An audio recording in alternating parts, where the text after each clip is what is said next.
Good morning. Happy Monday. Welcome to the Pitch Strike Chronicles. I'm Uncle Taz. I'm here with Rob. Donald is off today, deservedly so after the hours that he has put in the last couple of weeks.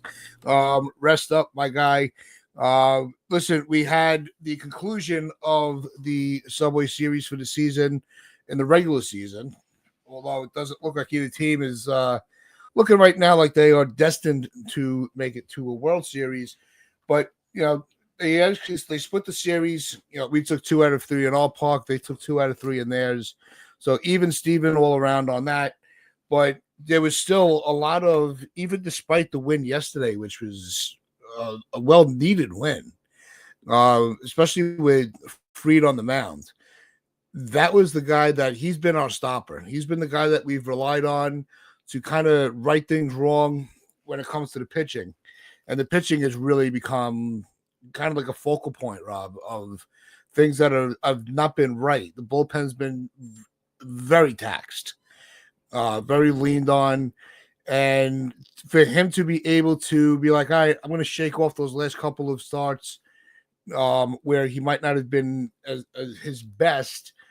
He gave us his best yesterday to get us back into the win column. But there's still a lot of glaring issues as far as other aspects of the Yankees and our management. I made I was kind of peeking in on Donald's post-game show Saturday night, and I was on my way home from the game when I was listening in and out from the trains. This has been some of, I think, since we're doing this show, right? We're 5 years in.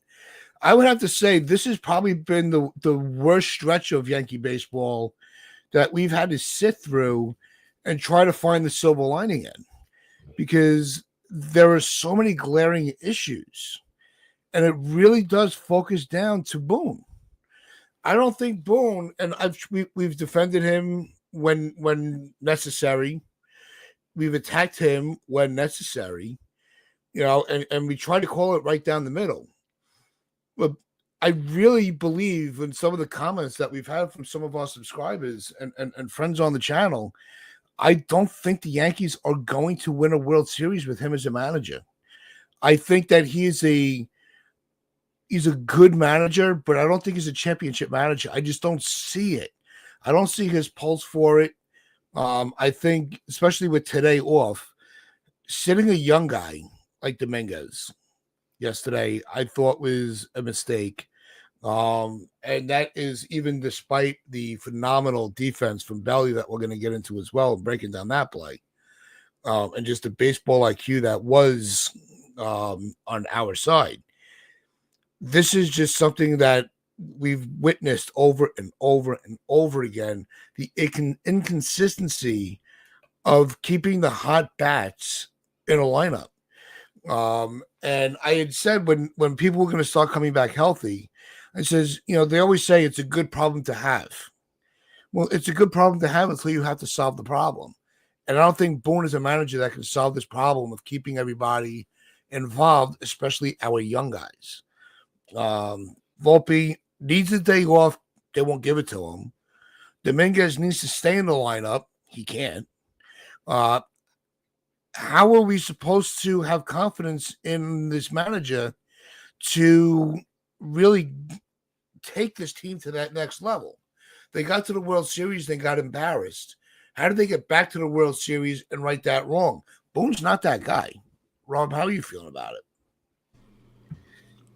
I don't think you can put everything on Aaron Boone as much as you can put it on the organization, because this is the organization's way of doing things. And it's clear as day with the way they answer questions after games. They don't seem to really care when they're playing poorly, because it's just a bump in the road. Every team goes through it. They're grinding. They're going to turn the corner. It's an organizational philosophy, so it's not necessarily Boone per se. I mean, his decision-making hasn't been great, for sure. The benching of Dominguez after he's been hot. I get that you have to have certain guys get at-bats as well, but it's more so this the way the Yankees operate nowadays. And that's what Aaron Boone does. He follows the kind of the textbook of what they want managers to do. So I can't really put it all on him. Of course, he's going to get most of the blame because he is the manager and he has been the manager for the last 7 going on 8 seasons. And it seems like, it is every single year that this happens around this time. But you can just rewind and go back to last year around this time of the year, and we'll probably have a show where we're talking about this exact same thing. So at the risk of just repeating myself, I'm sick of it. I'm over it. The Yankees don't seem to care though, so I don't have an answer for why they're playing this poorly, why they play this poorly every single year around this time. There's far too much talent on this team for this to happen. Certainly, Boone's decision making has not been good. You look at putting Jazz at third, which is now Jazz's arm is banged up, which you can attribute that to the switch that did not need to happen. Now the Yankees are saying they believe he's a second baseman. It just doesn't. Their whole philosophy doesn't make sense. Moving him to third base to accommodate a 36-year-old washed-up player, no other team in baseball would do that. So they do things that no team in baseball would do, and it's things like that that are infuriating. But at the end of the day, Boone's not the one that's on the field hitting. He's not the one that's on the field pitching. He's not the one that's on the field fielding. But he's the one that should be letting these guys know if you're doing something wrong or if you make a mental mistake or a fundamental error that, hey, we need to clean this up before it becomes a problem. So it's everything. It's not just one person's fault. It's everything put together in one. And you can hear it with the way that they talk after the game. And it's just they don't seem to think it's an issue. Anthony Volpe was asked what's wrong with his at bats, and he says, "Oh, I've definitely been grinding." And it's like there's no accountability, and that's something that we've been saying for years and years and years until we're going to be blue in the face. They don't have accountability, and until they realize that there are ways to get on players without screaming at them, like the way people talk about Derek Jeter and Joe Torre, like they were physically assaulting people for making a mistake. That wasn't the case, but we don't know what goes on behind closed doors, but it seems like nothing's going on behind closed doors because they keep making the same mistake over and over and over, year after year after year. It can't be a bump in the road if it happens every year around the same time. If that's the case, take a different road. You know what I mean? It's like if you go to a restaurant and it gets you sick once, you're probably not going to want to go back. And then you go back a second time, it gets you sick again. Are you really going to go back a third time? If you do, that's the definition of insanity. So it's like every year the Yankees keep hitting this wall in June and it lingers on into July and sometimes into August. And it might be worse this time around because they actually did blow the lead. So in previous years, last year in 2022, they didn't blow the division lead. They almost did. This time around, they blew an 8-game lead in record time. So it's infuriating. They don't seem to care. They're 3 games back. They're playing some of the worst baseball you'll ever see. But again, we had the same conversation last year, the year before that, the year before that, and the year before that. So I don't have an answer for it, and I don't think the Yankees do either. I don't think they care. And that last statement is what's most alarming, is they don't care. There's no. They can stand in front of the mic all they want, and credit to some of the players that have held themselves accountable. What I'm saying? Like Weaver, he's like, he's not making excuses. He's well, I just got back. I'm just trying to get my rhythm. No, he's look, I got to be better. There's no other excuse for it. A lot of people are saying that the captain's been the issue. I doubt. I really don't fully buy into that. What I do buy into is this phenomenal chat that's been going on the stream. If you want to join the chat, simply go over to, if you're watching on Facebook or X, jump over on YouTube, hit that sub button, join the chat. Our last show, we were so riled up with the 3 of us. We really didn't give enough attention to you guys that come and support us every day. So let's take a little time. Rob, let's go through some of the comments here from some of our friends. And say good morning to everybody. We got Dev hanging out with us. We got Jonathan, Mr. Barrows, good to see you. John the Beagle Dad, welcome Gunther, welcome to the family. We got Doran hanging out as well. Chris the Flash. What's going on, Chris? Welcome, welcome. Who else we got? We got Acevedo hanging out. Good to see you. We got Jake hanging out. We got Lou, who's Volpe's biggest supporter. We got Sunil hanging out with us. Who else we got? I do not want to miss any. Mark T Maker. What's going on, Mark? Long time no see. We got Mind Swap joining us. I actually like this comment. This is the first one I'm going to pull up. I'm going to put a little mark on that one. Make sure I say hello to everybody first. We got Goon Collector. What's going on? My guy, Jay Snow. It was good interacting with you back and forth in the chat on Donald's stream the other night. Good to see you back in the chat. But there's one here, and this kind of does make sense. Boone is the Mike Tomlin of baseball. Although he actually does have a ring on his finger, and Boone doesn't. As a coach or a manager, this is, I think, a very honest and pretty good take. What do you think? I guess if you want to compare manager between two different sports, the thing about the Steelers is every year you can pencil them into like 9-10 wins. They're going to make the playoffs and probably get bounced out, but they're good enough to always get there. So, I mean, I guess you can do that.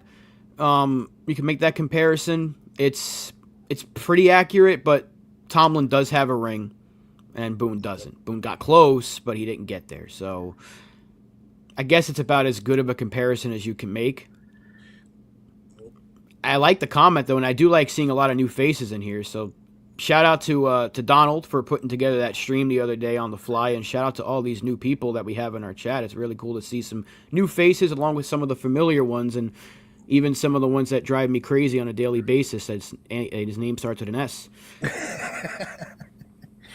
Yeah, no, I think when you look at the body of work between Boone and Tomlin, it's tough to compare between two different sports.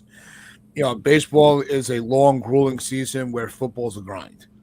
One bad week and you can pretty much almost forget your season. But they're going to be in the mix at the end of the year, and then everybody's just going to kind of walk past you going, all right. And we got this comment from Jake. He says, I don't think we can really blame Boone for this bad stretch. Yes, I think it's a yes and no, Rob. Boone's the one that's supposed to be guiding these guys along, leading this team. Now, to your point, yes, he's not going to he can't throw the pitch for them.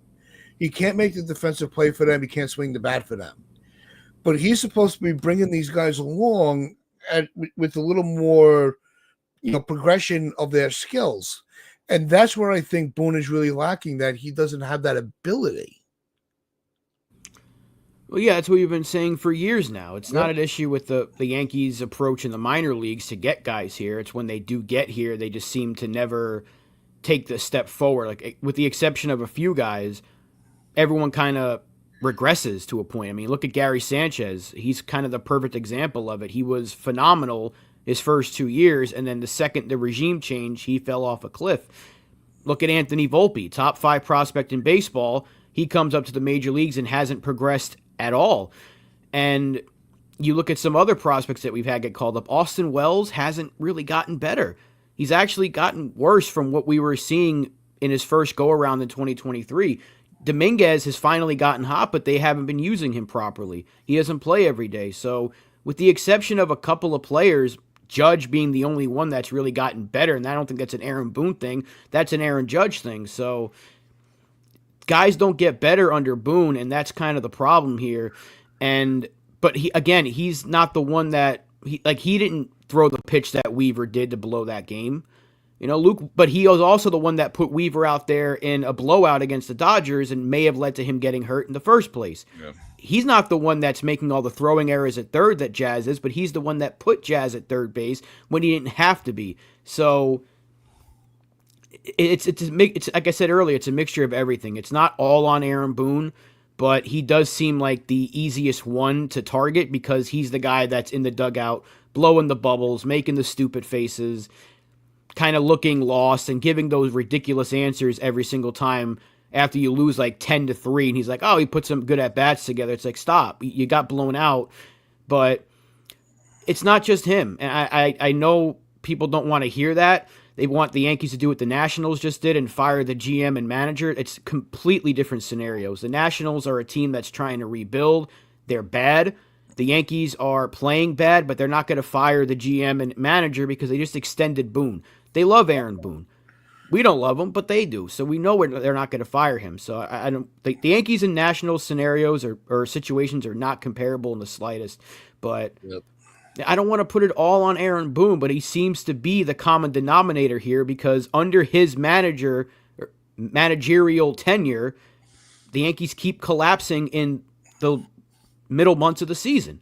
But what will not shock me, and I said this the other day, is probably at some point, maybe later this month, post All-Star break or in August, they're going to start winning again.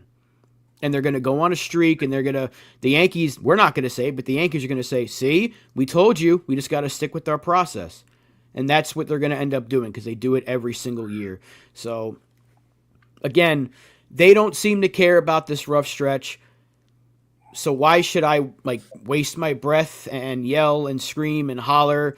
I want to, believe me, I want to because they're so infuriating to watch. But this happens every year, and we hear the same thing every year. And every single year, it eventually fixes itself for them to make a playoff push. And then we see the problems come back, and then they just run back the same issues in the next season. So I don't want Aaron Boone here. I can't stress that enough. I did not want him getting extended. I said this during the offseason. I think it was Donald and I on a Yankified show. I said, don't extend him. I want to see what he does with the pressure of being on his last year. I want to see him under that pressure. A lot of people were saying, no, give him an extra year, extend him now. Getting to the World Series, he deserves it. I did not want that to happen. I wanted to see what he was about under pressure. I want to see what Cashman is about under pressure, but Cashman's got a lifetime contract, which means Boone's kind of got a lifetime contract. So, yeah, it's infuriating. It really is. But at the same time, if they don't care, why should we go out of our way to scream and holler? Because we know they're not going to make changes based off of something that we say. We can all sit here, everyone that's in this chat right now, the two of us on this show, we can all say in agreement, Aaron Boone eventually needs to go. Maybe not right now, but he needs to be gone for the Yankees to take that next step. But they don't care. They don't care about what we're going to say. So, they don't care about the fans' opinion because at the end of the day, if as long as they follow their process, they're going to be fine. Yep. Yeah, it's the way they look at it, and we said it. Once Cashman got that extension, we knew Boone's was to follow. The two of them are joined at the hip at this point. You can logically make the argument of it was the right thing to do to extend him coming off a World Series. But the extension was before that. So we knew he was going to be back this year going into the postseason. Because didn't they give him the extension before mid-season last year? No, it was right before this season. Was it this season? Yeah. I thought it was right at the end of I thought they already had the extension planned out. He had 1 year left it was this year, and then they extended him. They were talking about extending him before they even added the lefty in the bullpen. That's how flawed they were. They didn't even finish the roster. They still don't have a third baseman, and they were talking about extending the manager that didn't deserve it. So that's the problem. My timeline in my head's a little off. Okay. Which is a shocker. I want to bring up this next comment. Smooth Will, welcome to the Pitchlight Chronicles. It's been 8 years for Boone, 8 years and the same old bleep. What is Hal and Brian's love affair with Boone? This is insane. Because they do what he wants. He does what they want. He's their puppet, and they could try to push away from the puppet controversy all they want. We all know the truth. He's a yes man for the organization. He's not going to create waves. He's not going to point fingers. He's not going to throw anybody under the bus. and he's going to do their best to make them look good in the process. And he can't make them look good. He's actually making this organization kind of a laughing stock. And yes, it's also on the players. We're going to get to the players' performance in a minute. But the focus right now is on the leadership. The leadership in this organization has been terrible. There's no accountability. Nobody's held accountable for what they do. Why isn't anybody saying, especially now with Jazz with his shoulder? Why isn't the organization going, hey, why do we have him? Why is Hal not going to Cashman and Boone? Why am I paying a salary for a guy that's out of position? All those throws that he's had to make from third to first. Now he's got a little issue with his shoulder, where he wouldn't have this if he was at his position at second. Why is LeMahieu an everyday player when we could have Jazz at third? For argument's sake, offensive numbers might not be the best. Why is Peraza, when he's out of options, just riding on the bench? Why isn't he playing third base? Maybe with a little consistency at third, we see what Peraza can actually bring to the table. Like, these are the things that just make you scratch your head. Why did we go into a season without a third baseman? That was the thing we were screaming all off season, Rob. 2 years in a row. You had a guy right there just waiting to be picked up. And you waited too long. He's on Boston right now. We could have had Bregman, and you just sat on it. You could have had Bregman, Polanco. Oh, there were so many options, but Bregman was the guy that that I know you and I wanted them to just pick up. Even though it would have put him over that the tax threshold. There's no salary cap in baseball. It's so freaking annoying. It is, and at the risk of repeating ourselves from what we did in the entire offseason. And we understand, Doran, about the tax. We get it. Mm-hmm. It shouldn't be a problem for the Yankees. That's all we're saying. It's not our money. It's not our money. I know the Yankees care about their money, obviously, but they make it back so quickly that it shouldn't really matter as long as if they're adding the best players they can to go try to win a championship. I said this the other day. They're going to make money hand over fist with a deep playoff run. Last year was proof of that. They made so much money, even with the losing in the World Series. They made so much money off of tickets and drinks and food and jerseys and shirts, even from Dodgers fans that were buying stuff. So it's not like there's so much money to be made by winning, which is why the Dodgers keep investing, which is why the Mets have no problem investing, which is why the Phillies have no problem investing in their roster, because they know the deeper you go into the playoffs, the more money you're going to make. So this is what the Yankees did in the past, and this is not a George versus Hal thing, but that's what the Yankees did in the past because there's more money to be made. So they didn't get a third baseman 3 years ago or 2 years ago. They didn't get a left fielder.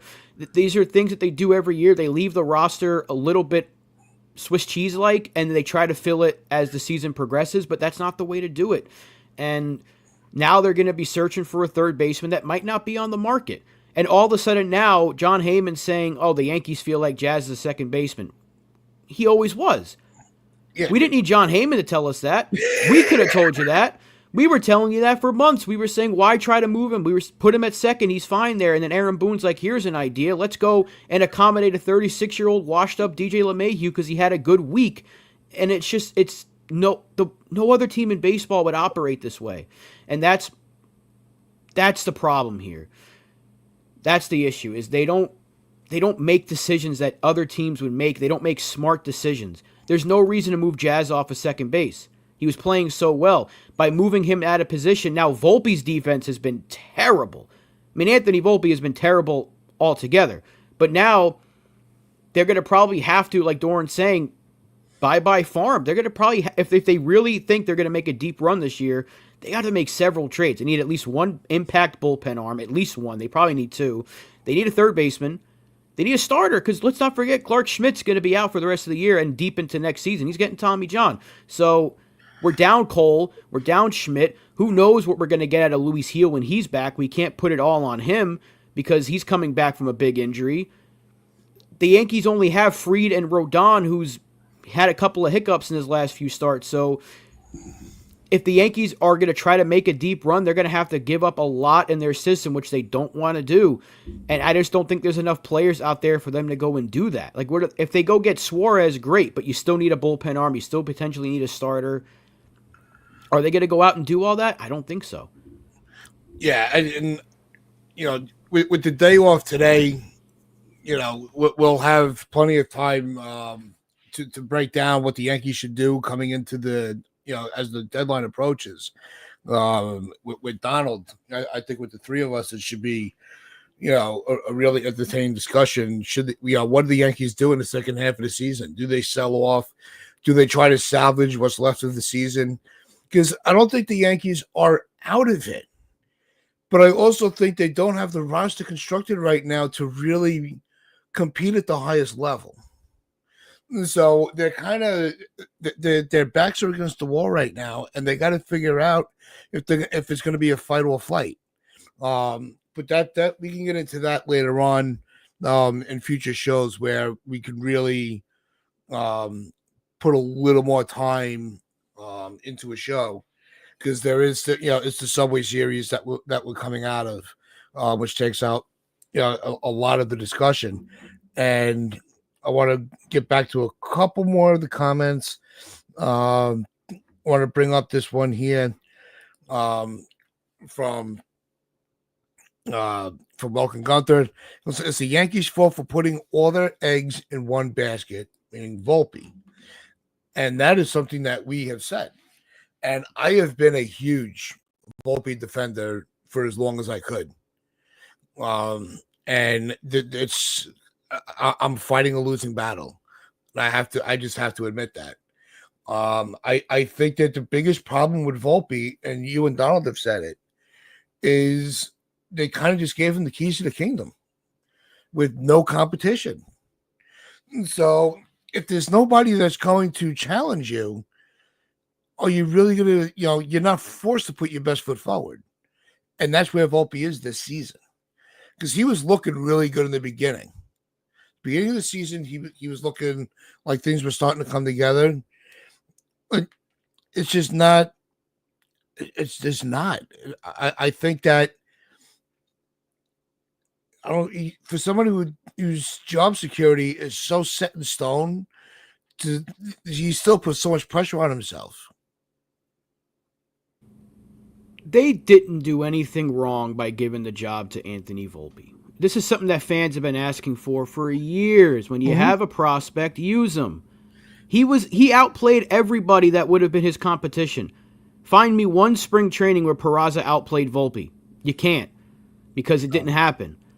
So Anthony Volpe didn't do anything wrong. He played an outstanding spring in 2023, and the Yankees did what we all asked them to do: give him the job out of spring. I was asking for it. You were. Donald was. I said he deserved it. They finally gave a prospect the job. Exactly, Doran. In hindsight, they should have signed Seager.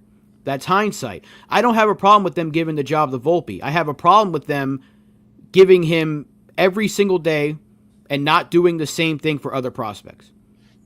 They could have done the same thing to Peraza and play him at third, or play him at second. Instead, they played Josh Donaldson. That was wrong. They could have done the same thing to Dominguez last year. Instead, they played Alex Verdugo. That's wrong. I don't have a problem with how they've treated Volpe in terms of playing time.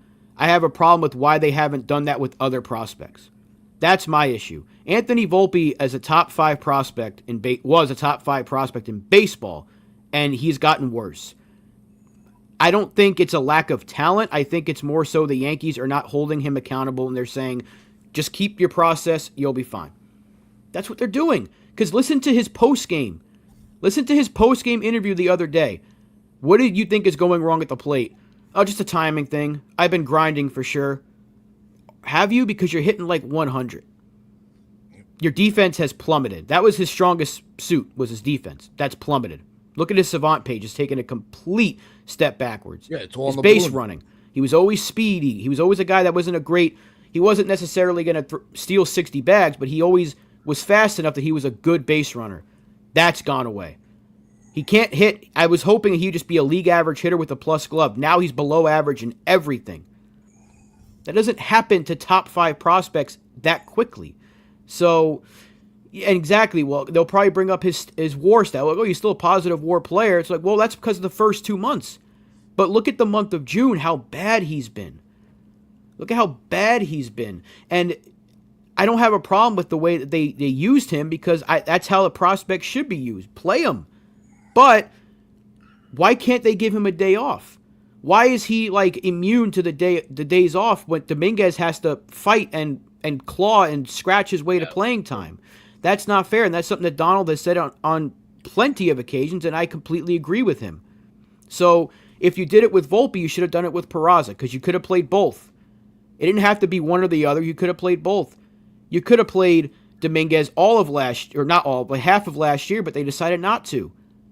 Alex Verdugo was a cleanup hitter, and he was the guy they chose over Dominguez, and Verdugo was statistically the worst hitter in baseball this year, and he got DFA'd by the Braves to let a guy who was cheating come back into their lineup. So, like, these are the things that infuriate me. They did it for Volpe, but they don't do it for anybody else, and that's the problem.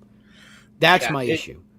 Yeah, and I think he definitely with Gunther, too many strands, too many people on base.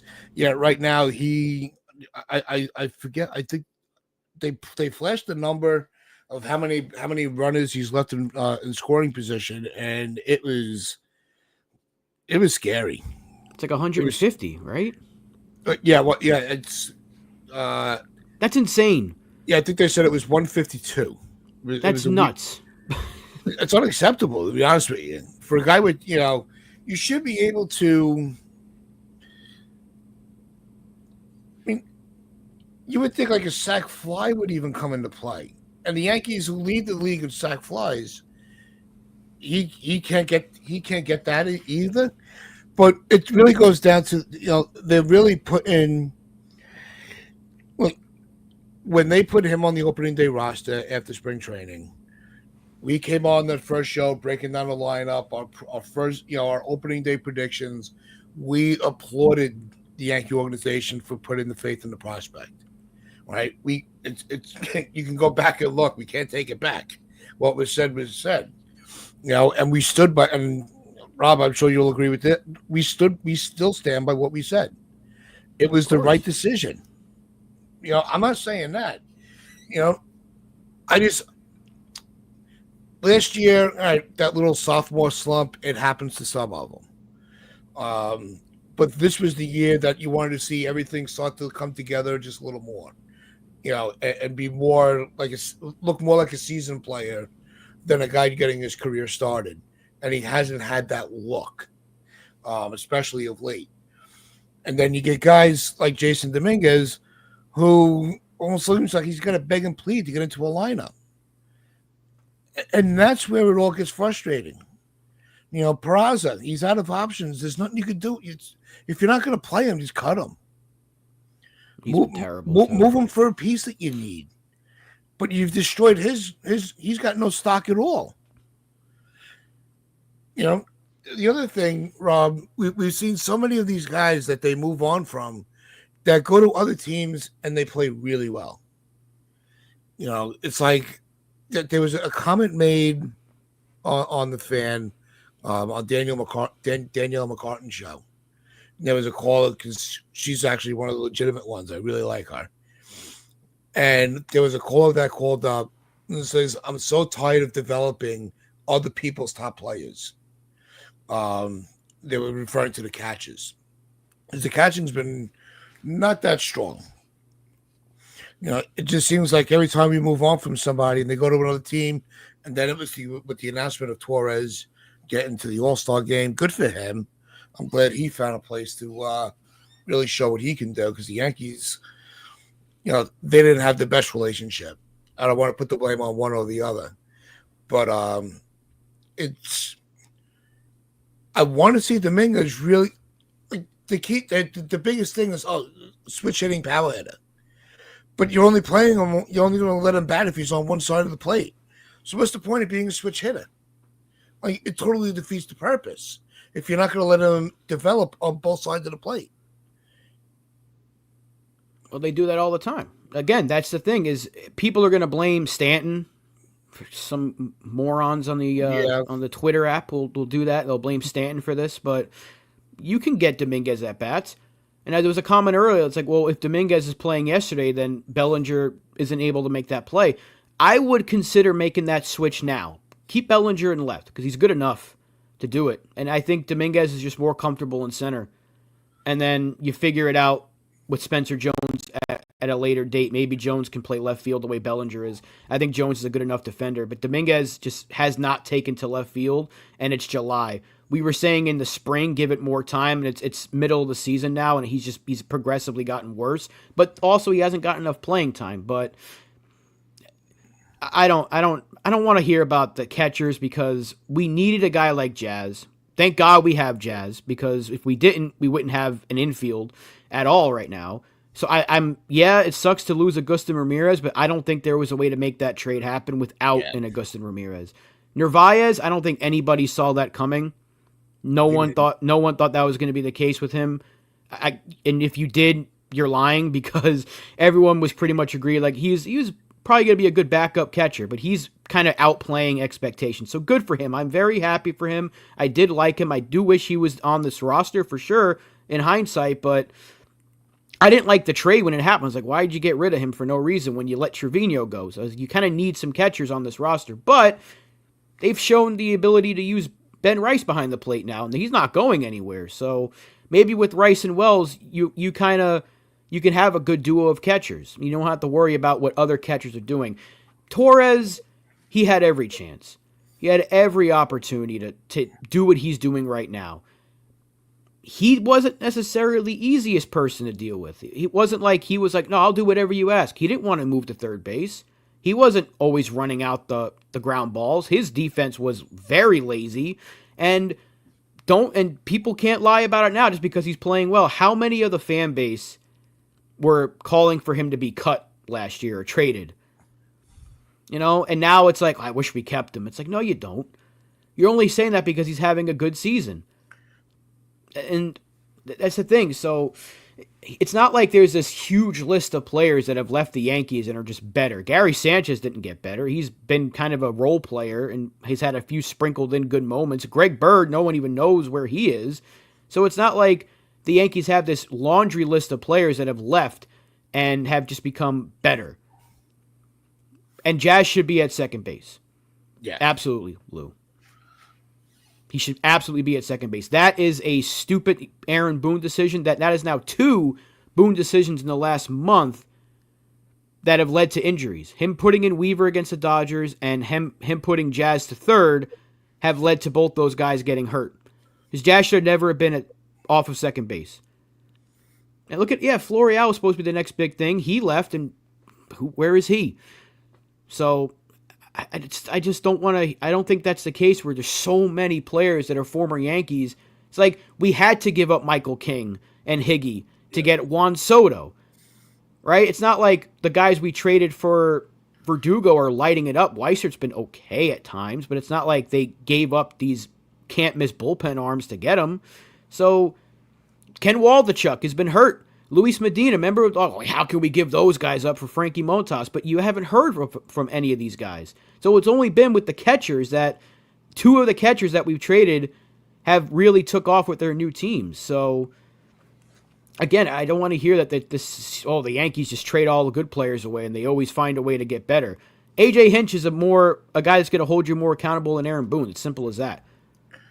Yeah, Aaron Boone's just not that, I think the biggest problem, or one of the biggest problems with Boone is he's trying to be their friend, not their boss. And we've circled around that argument a couple of times over the last couple of shows. But just, to kind of reiterate for some of the new voices that are here that might not have heard us before, when you're the guy in charge, you have to hold everybody accountable. You want to hang out with them after the game, that's fine. But once you're clocked in, he's the boss. But he has to be the boss. And I don't think he has that leadership quality of really, he's not going to be a Patton. He's going to be that guy that, doesn't hold anybody accountable.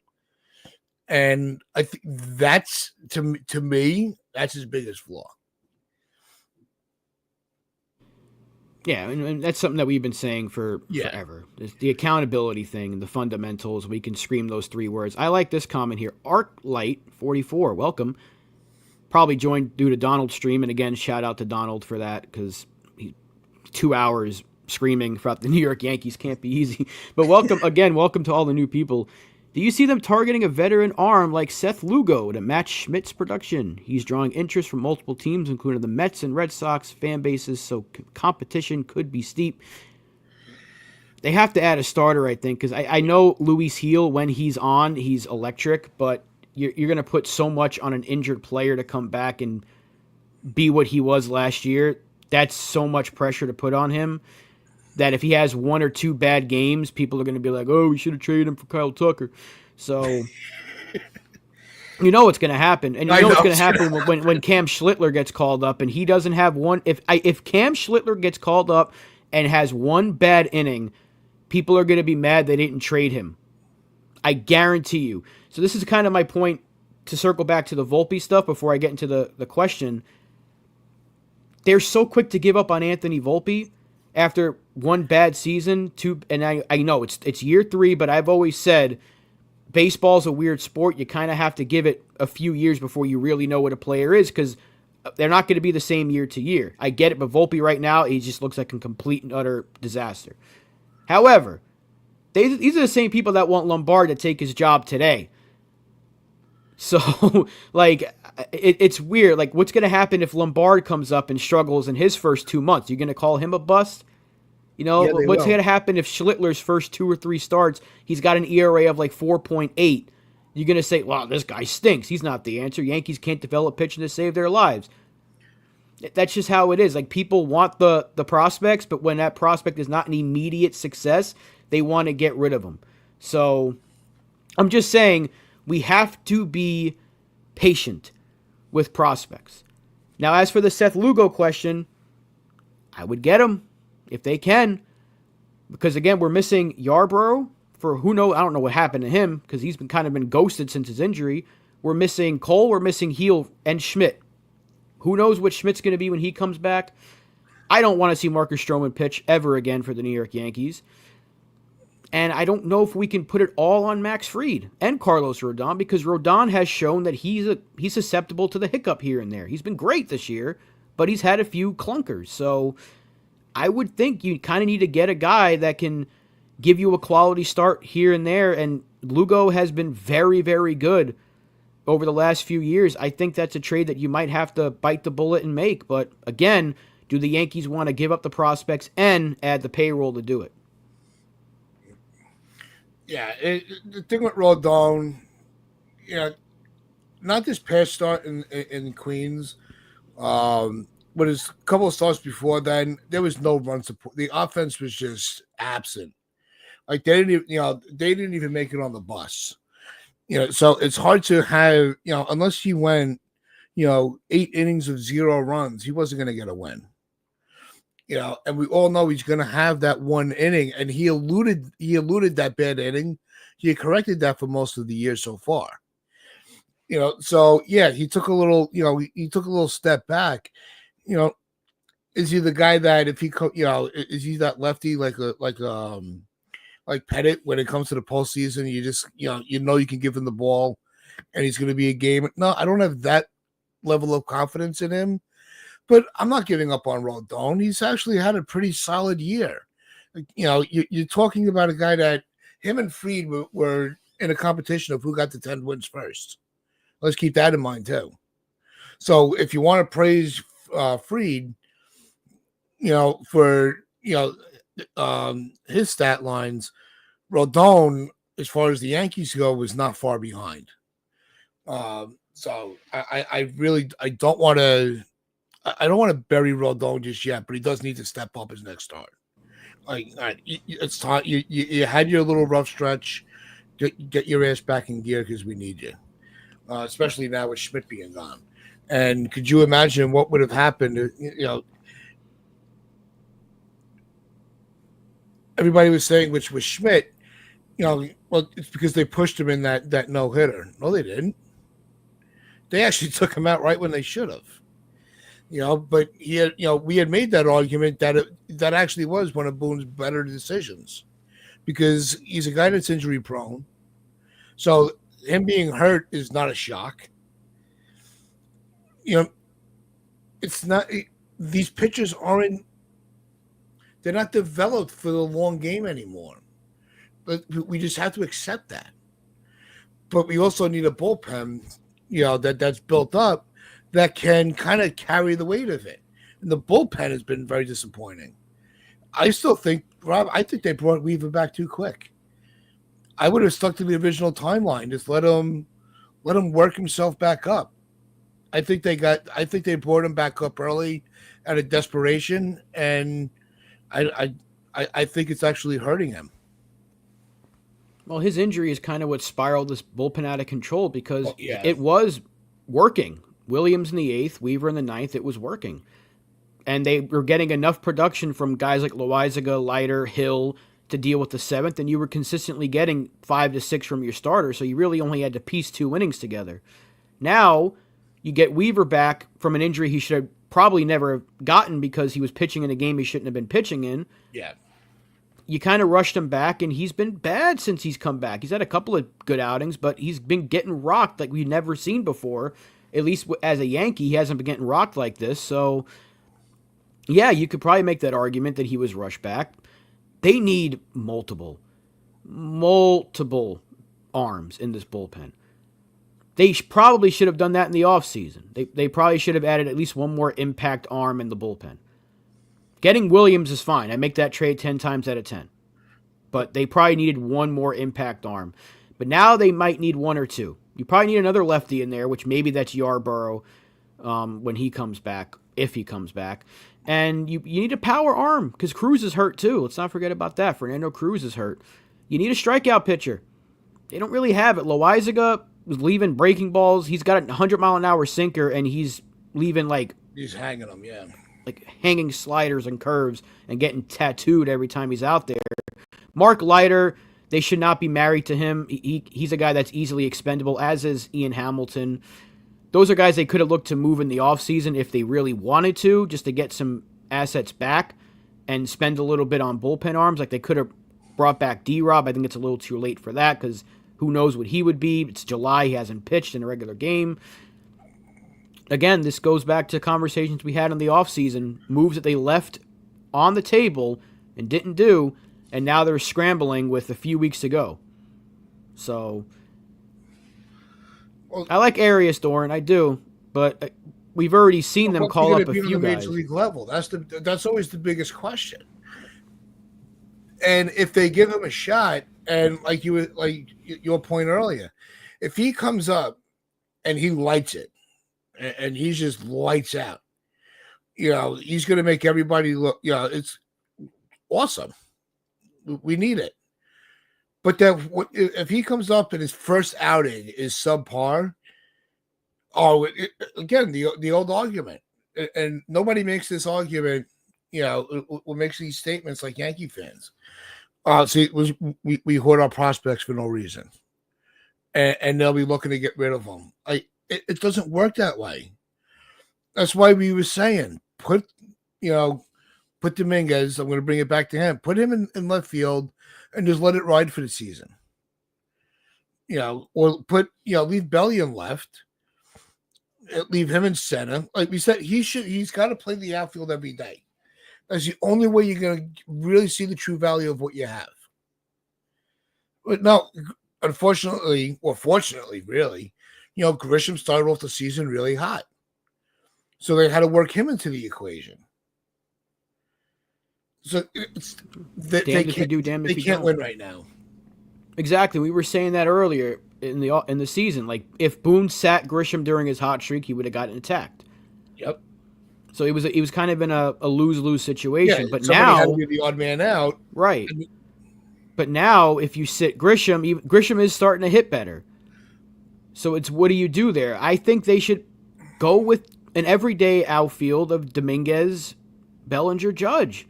And let Grisham be a guy that comes off the bench, or he'll get some playing time. You don't have to play Stanton every single day. So, Well, they don't now anyway. well, they don't. Yeah, exactly. But he's also hitting when he's in the lineup. He's been fine since coming off the IL, which, again, he has a slow start, then he picks it up. Like, I don't know why people are surprised the power about hasn't that. been there, but he's had some pretty good at-bats. He'll be fine. He'll start hitting home runs in, like, a matter of a week again. And then we're going to be like, see, this is why you don't get rid of Giancarlo Stanton.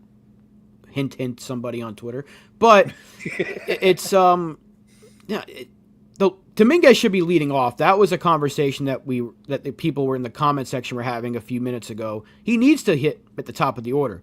Another issue I have with Aaron Boone. He has 2 homers in the leadoff spot and he's batting 6th. Make that make sense to me. Why can you not keep the top 4 or 5 in your lineup the same every day? And then just mix and match the bottom of the order. Bat Volpe 9th for all I care. He does not need to be hitting 6th or even 7th at this point because continues to come up in big spots and fail. Keep him as far away from the big spot as you can, and maybe he'll be a little bit better. But why can't it be Dominguez, Judge, Bellinger, Stanton, and then Jazz? Why can't that be your top 5 every single day? And then you piece it together. Rice, let's not forget about Ben Rice. That's a guy that can hit a home run anytime he's at the plate. All of a sudden, the lineup looks a lot more full with that being your top 5, top 6. Let's not forget about Goldschmidt. If he's got a little less pressure on him, if he's batting like 6th or 7th, he'll be able to come through more often. But they're batting him leadoff, they're batting him 4th, they're batting him 5th. Judge isn't even consistent. He's either batting 2nd or 3rd. Bellinger's batting 2nd, he's batting 4th, he's 5th. Dominguez is all over the fucking place. So it's like there's no consistency in the lineup, and this is why you can't really get any consistent performance from the offense. It's really confusing how a guy hits 2 home runs in the leadoff spot and he's not the leadoff hitter the next day. That makes no sense to me.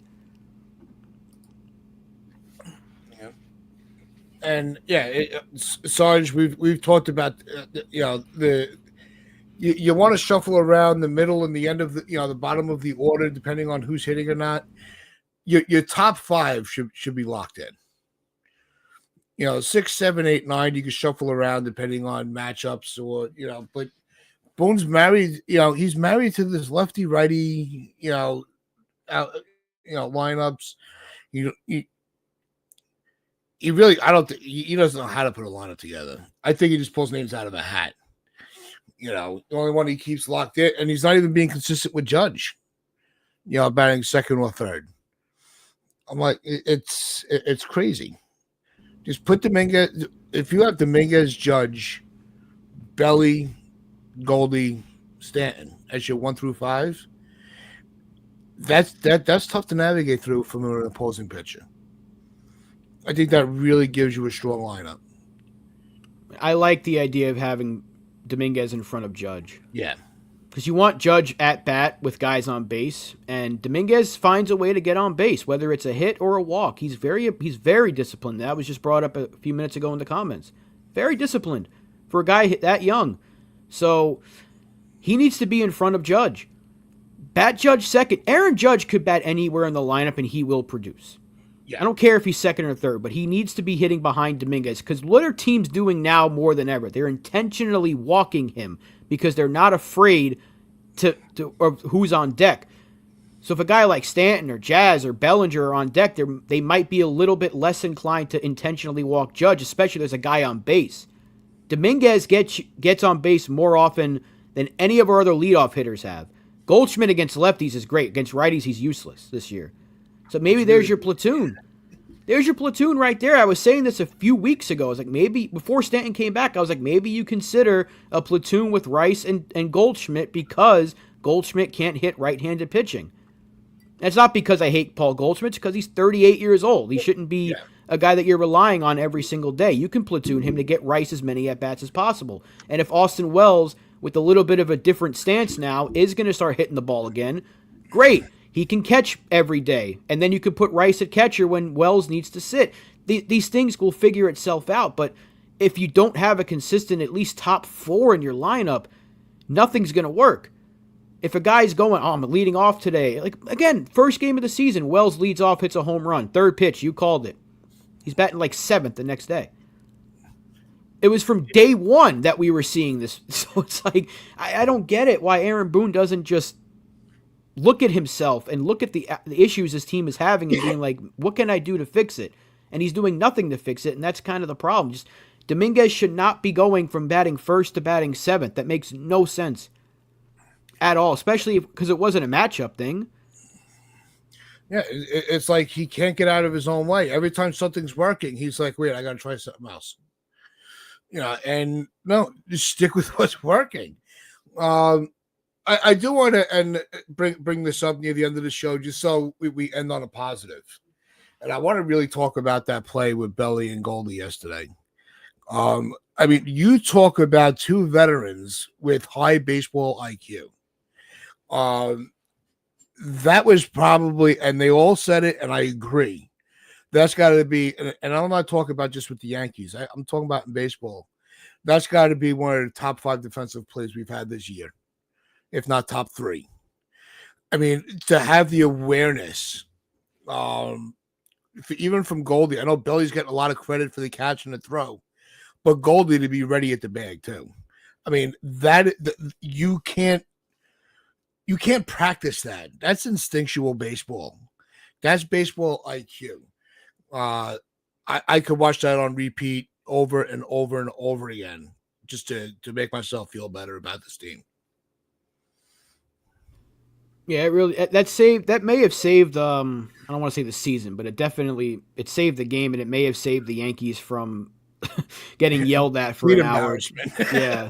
Because we've been pretty tame today, considering how bad they've been playing. 6-game losing streak is nothing to be happy about. But to be able to salvage one, the Subway Series was a split, so no one really is better than the other. Because we were the better team in the Bronx, they were the better team at Citi Field. But that play yesterday certainly saved the game. It saved us from a 7-game losing streak, and it saved us from probably losing our voices today. So thank you, Cody Bellinger. Thank you, Paul Goldschmidt. That was a phenomenal play, and it may have saved this. This might be a bit of an exaggeration, but it may have saved the season for now, because had they lost that game, I don't see how you recover from getting swept again and having to play Seattle, who, by the way, has pitched 3 shutouts in a row. So we got a tough series coming up. This may have given them a little bit of a boost. Hopefully it is. Hopefully a play like that, and you get Judge to hit a big home run, and you got some guys starting to heat up. Maybe it gives them a little mojo, hopefully, because it's hard to not get fired up after a play like that. As bad as the team has been playing, it's hard to not be like, holy shit, how did he do that? Yeah. No, it's one of those plays where it makes Boone look better for putting Bellinger in left. And what the one thing that I know I'm trying to end on a positive, I can't help myself. The amount of people going, well, Dominguez doesn't make that play. Of course not. He's not. He doesn't have the seasoning. He hasn't developed enough to have that instinct. Does he have the ability to make that play? Yeah. And the other, Grisham, Judge, it's hard. These outfielders are making a case not to run on them. You actually saw a few deep balls that they had to hold their runners because they had to give respect to the outfielding, and their ability. Because you can't take for granted. I mean, you always, the opposers, the opposition will say, if it's hit, if Grisham's on the ball, you're never going to think he's going to miss it. Like he's just that good defensively in center. Judge, you can't run on his arm. He's got a freaking cannon. And we saw yesterday with Bellinger. Dominguez is going to get to that level. I could almost promise you that. I'm going to be honest. I think Trent Grisham has been a little bit overrated in center field this year. I don't think he's been as good as people think he is, or as he should be. I think you can put Dominguez in center field right now, and leave him there, and have Grisham be the 4th outfielder again. I like Trent Grisham, but his defense has not been as good this year as it has in previous seasons. This weekend was another example of that. He wasn't great in center field. He's had some very head-scratching plays. Remember the play that he kind of just lazily threw back in against the Red Sox? Yep. he hasn't been great. And I would not be surprised if he's kind of graded out below average this year in center field. I don't think he needs to be playing as often as he is. I would much rather go with an outfield alignment of Dominguez in center, because he's been awful in left, and put Bellinger in left field. He can do it just fine. And obviously, Judge ain't going anywhere. And you have Grisham play sporadically. Maybe he comes in as defensive replacement if need be, but you have to find a spot where Dominguez is most comfortable, because if he really is your future, and he should be, you need to play him as often as you can and get him in a position where he's most comfortable and keep him there. And if that means Cody Bellinger has to play left field, so be it. He is great in left field. Yeah. He's great in center. He's great in right. And he'll probably be great at first if they put him there. But I don't think Grisham needs to be playing every day. No, yeah, it's the outfield, however aligned, it's got to be Bellinger. I would say Bellinger, Dominguez, Judge. Left, center, right.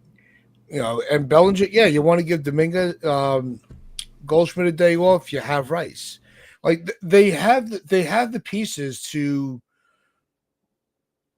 really make sure that some of the veteran guys get their time, get their rest days. But I think they're getting too many. I think that's been the biggest problem. Yeah. Is too many rest days for these guys, because he's got so much.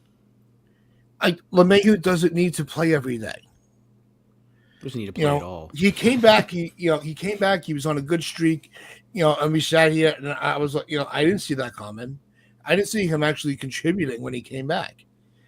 But they're like, oh, well, we'll just keep it in a lineup until he gets hot again. No, because he wasn't really hot.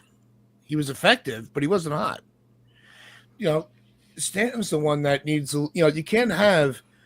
Well, we're going to play you 2 days. We're going to rest you every third day. I understand trying to keep the guy healthy, but you want to get him going at the same time. That's why it's like I said, it's always a good problem to have until you have to solve it. And Boone hasn't figured out how to solve the problem yet. No. And Lou says, Rob, you were in love with Grisham when I said to trade him last month. Yeah, because Grisham was one of our best hitters when you said to trade him. So why would you trade your best player when you're winning games? That doesn't make any sense. I don't think they should trade him. I say you just put him as the fourth outfielder now, because he's probably more valuable off the bench as he is as a starter. That's all I'm saying. I don't hate Trent Grisham. I just trade high. Well, then you should trade Aaron Judge too, because he's playing out of his mind. You should have traded Luis Heel last year when he had 3 good starts in a row. Like, you should trade everybody when they're trade high. Like, you kind of need a good bench, because how bad was our bench last year? I'm not saying Trent Grisham is awful. I'm just saying that he hasn't been as good defensively that he should be playing every day right now, especially when Dominguez is hitting. I know he's a free agent, but you also don't want to lose your best bench player. It's as simple as that, Lou. Just because I said 2 months ago not to trade him because he was hitting doesn't mean I'm saying to trade him now. Just saying play Jason Dominguez over him more than you play Trent Grisham. Look, expectations of a player are going to go up and down as the season goes on. I started the season, screaming, challenging people to convince me that Wells was going to be an all-star this year. I was betting on it. It hasn't worked out for me on that. The only thing that Wells gave me was something, was the home run prediction. Thank you, because at least that I can't. You can't take that from me. He's proved me wrong on every other aspect. But this trade deadline. I think going into the deadline, there's going to be a lot of hot takes. I think that's really what it's going to come down to. Really, who do we get rid of? Who do we keep? Do we sell high on some guys? What do we, like Grisham's going to be a free agent, with the pitching. Maybe. Do we sacrifice a Grisham, for pitching depth and try to figure out who we can use for the outfield? Because we don't have Cabrera to throw in there. I would, you know what they could do? Sorry to cut you off. Maybe they do trade Grisham. I'm not saying they should, but maybe they do if they can get something of value for him, and you call up Pereira. And then Pereira can be your fourth outfielder. I don't think that's the best role for him, but if you don't want to trade Pereira, and maybe you give him a little bit of a chance to show what he can do at the major league level, and then you can trade him next year because he'll be out of options. So maybe that's the case. If someone gives you a good offer for Trent Grisham, I don't know what you're expecting to get for him. You're not going to get like some elite arm, but maybe you get a decent middle relief guy. You trade strength for strength. I've said that several times. Then maybe you go that route. So, yeah, Pereira did hit for the cycle in AAA. Pereira's having a great season. There's nowhere to put him right now. Yeah. But maybe if he had that fourth outfielder role where he can come in and give a guy a day off here and there, if you want to sit Stanton, DH Judge, and put Pereira out there, you can find an at-bat for him. Maybe if you go that route. Yeah, it's which is that something that comes up again in discussion on Wednesday. When we break down some possible trades as the deadline approaches, but some of the All-Star breaks talk, who got snubbed, who should have gotten, who really did somebody get in that kind of has your head scratching your head. We'll break that all down on Wednesday when we return. I want to thank everybody for hanging out with us this morning. Appreciate every single one of you. So remember, let's hit that like button, hit that sub button, share this out, your friends, your family, the strangers on the corner. This is the Pinstripe Chronicles. I'm Uncle Tats with Rob. And just remember to wear those pinstripes of pride and play hard.